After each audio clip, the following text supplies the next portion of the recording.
चंद्रयान-3 हर रोज नए नए अपडेट भेज रहा है। अब चांद की सतह पर बमुश्किल 4 या 5 दिन ही चंद्रयान-3 काम कर पाएगा। अनुमान है कि 5 सितंबर तक ही चंद्रयान-3 के लैंडर और रोवर काम करेंगे। अभी तक चंद्रयान-3 चांद की सतह पर तमाम चीज़ों को खोज चुका है, लेकिन अब बड़ा सवाल है कि आगे किस चीज़ को यह खोजेगा। अभी तक की बात करें तो चंद्रयान-3 में लगे लैंडर और रोवर ने oxygen, sulphur, magnesium, titanium, manganese, silicon और तमाम तत्वों को खोज लिया है। इसके अलावा चंद्रमा की सतह पर होने वाले कंपन को भी रिकॉर्ड कर लिया गया है। इससे भविष्य को लेकर आशाएं बढ़ गई हैं, लेकिन इसरो की नज़र अगले 4 दिनों पर है। मीडिया रिपोर्ट्स में दावा किया जा रहा है कि इसरो को अब सबसे ज़्यादा तलाश हाइड्रोजन की है। अगर चंद्रयान-3 ने हाइड्रोजन को खोज लिया तो यह इस मिशन की सबसे बड़ी खोज होगी। दरअसल हाइड्रोजन और ऑक्सीजन की मदद से पानी बनाया जा सकता है। ऑक्सीजन चंद्रमा पर मिल चुकी है, अब हाइड्रोजन की खोज जारी है। अगर दोनों मिल जाते हैं तो चांद के साउथ पोल पर पानी के अस्तित्व को लेकर यह बहुत बड़ी खोज होगी। हालांकि चांद के साउथ पोल पर पहले ही पानी के प्रमाण मिल चुके हैं, लेकिन अभी तक ये साफ नहीं है कि यह कितनी क्वांटिटी में है और यह बहुत ही ठोस यानी बर्फ के रूप में है। ऐसे में ऑक्सीजन के बाद हाइड्रोजन की तलाश प्रमुख तलाश मानी जा रही है। यहाँ आपको ये भी बता दें कि भारत चंद्रमा के साउथ पोल पर पहुँचने वाला पहला देश है।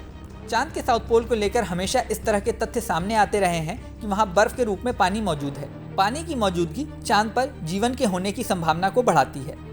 पानी के अन्य उपयोग भी हैं। चांद पर ऑक्सीजन के बाद हाइड्रोजन मिलना स्पेस जगत में बेहद महत्वपूर्ण खोज हो सकती है।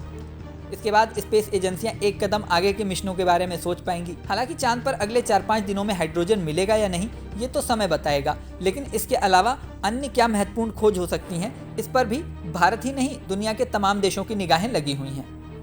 यहाँ एक महत्वपूर्ण बात यह भी है कि विक्रम लैंडर और प्रज्ञान रोवर जब निष्क्रिय हो जाएंगे तो जरूरी नहीं कि वह दोबारा काम नहीं कर पाएंगे।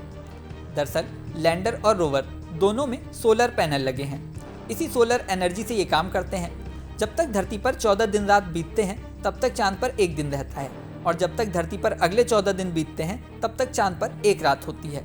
ऐसे में जब चंद्रयान-3 ने चांद पर लैंडिंग की थी तब चांद पर दिन शुरू हो रहा था और सूरज की रोशनी चंद्रयान-3 को सीधी मिल रही थी।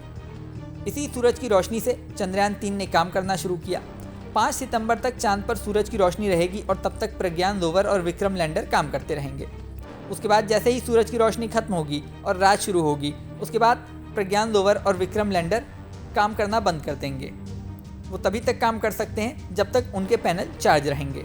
इसके बाद लैंडर और रोवर निष्क्रिय हो जाएंगे, लेकिन उसके 14 दिन बाद चांद पर फिर सवेरा होगा। तारीख के हिसाब से देखें तो 19 सितंबर को फिर से चांद पर दिन शुरू होगा।